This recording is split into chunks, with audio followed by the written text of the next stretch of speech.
ચોમાસાની સિઝન અને વાવણીનો સમય એકદમ નજીક છે ત્યારે વીરપુર પંથકમાં ખેડૂતો એક મોટી અને ગંભીર મુશ્કેલીમાં મુકાયા છે।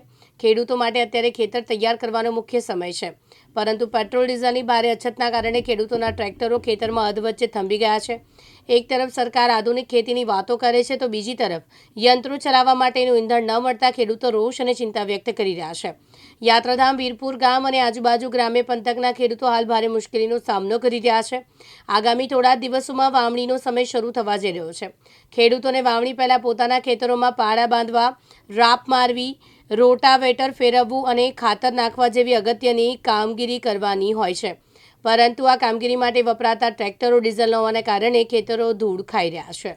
આ વીરપુર ગામનો ખેડૂત બોલું છું અને અમે ખેડૂતો અહીંયા ભેગા થયા છીએ। જે આ પેટ્રોલ ડીઝલનું અટાણે અછત ઊભી થઈ છે, પણ અમારે આ આધુનિક સાધનોથી અમે ખેતી કરીએ છીએ તો એમાં પેટ્રોલ ડીઝલની જરૂર પડે અને પેટ્રોલ ડીઝલ અમને મળતા નથી। પેટ્રોલ પંપે જાય તો અમને પેટ્રોલ કે ડીઝલ બેમાંથી એકેય વસ્તુ ન મળે તો અમારે ત્યાં જવું કેમ અને પેટ્રોલ ડીઝલ લાવવા કેમ અને લાવીને અમારે ખેતી કેમ કરવી?